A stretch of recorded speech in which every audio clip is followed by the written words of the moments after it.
Okay, let's dive into the unbelievable story of a man who called himself God and the few brave people who risked absolutely everything to expose him. Our story, it doesn't start where you'd think, not with a crime scene, but with a secret. It begins back in 2007 with this mysterious phone call to a journalist. The voice on the other end didn't give a name, just a location and a chilling warning. My life is in danger. So that phone call led to a secret meeting, and an envelope was passed to the journalist. And inside? Inside was a copy of this letter, written 5 years earlier.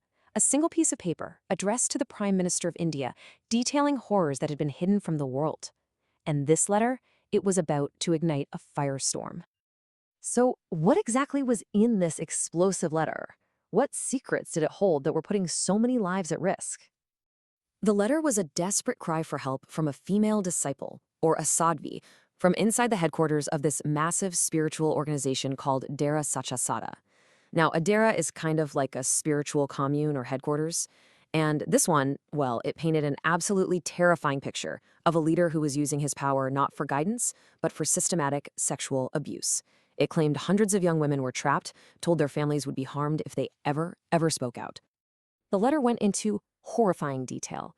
The Sattvi described being led to this private underground chamber, basically a dungeon, where the leader, Gurmeet Ram Rahim, told her, "I'm God, so now you're mine," right before assaulting her. He actually claimed that because she was his disciple, she had surrendered her entire self to him. I mean, this wasn't just abuse, it was the ultimate perversion of faith. So you have to wonder, right? How could one man wield such terrifying power? How could he convince his followers that he was God and get away with it for so long? To understand that, we've got to go back to the beginning. You know, the Dera Sacha Sauda actually started with a really noble mission back in 1948, creating a community for people who were excluded by mainstream religion. And for decades, it grew as a respected social institution. But then, in 1990, everything changed. Gurmeet Ram Rahim, who was just 23 years old, was controversially named the new leader, bypassing a lot of senior members. Rumors were flying that he'd actually used threats to grab that position.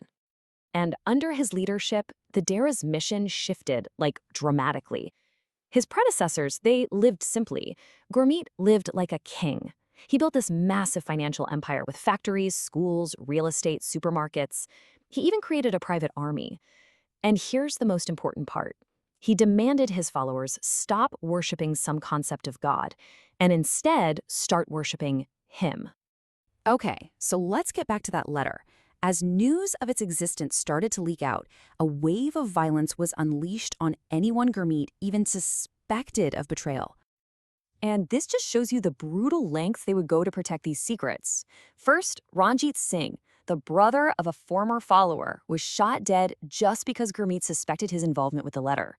Then, Ram Chandra Chatrapati, the only journalist brave enough to actually publish the letter, was gunned down right outside his home. Those were the threats Ram Chandra, the journalist, received right before he was murdered. He was warned, but he absolutely refused to back down. For 20 days, he fought for his life in the hospital, telling the police over and over again that Gurmeet Ram Rahim was behind the attack. After he died, a chilling silence just fell over the local media. But that letter, it had already reached the Prime Minister's office. And despite the danger, the High Court ordered a federal investigation, handing the case over to the Central Bureau of Investigation, or CBI.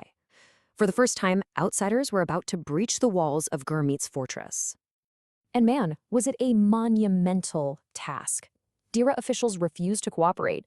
Witnesses were terrified. One investigator later revealed that they were getting calls from top politicians from all the major parties, basically telling them to back off.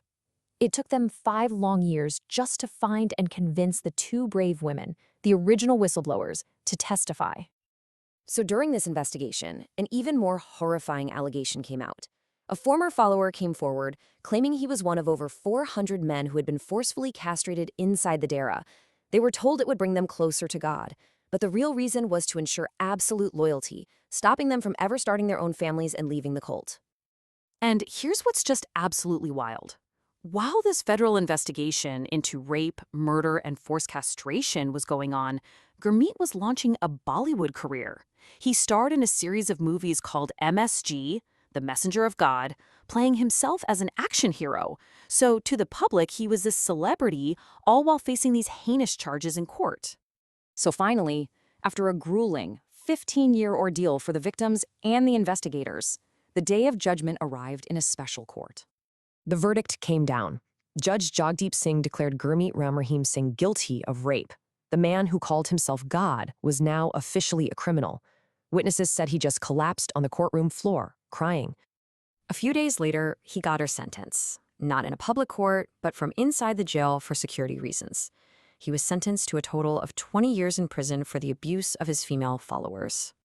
The news of his conviction sent total shockwaves through the hundreds of thousands of followers who had gathered. Chaos just erupted. Cities were set on fire, and the violence got so extreme that the army had to be called in. More than 40 people died, which is just a testament to the blind devotion he commanded. You would think that would be it, right? A man convicted of such horrible crimes, whose followers caused deadly riots. Surely he would serve his time. But in India, when power and politics get involved, the story is never that simple. Look at this number, 300. That's roughly how many days Gurmeet Ram Rahim has spent outside of prison, on parole and furlough since his conviction in 2017. A convicted rapist and murderer has spent nearly a full year of his sentence in freedom. And the reason is simple: votes.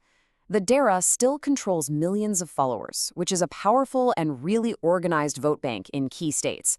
His paroles are often granted just before major elections, and you see politicians from all parties paying visits to seek his blessing and his followers' votes. His political power didn't just disappear with his conviction. It became his get-out-of-jail-free card. And this brings us to the central, really unsettling question of this whole case. The justice system worked. Brave victims, a courageous journalist, determined investigators.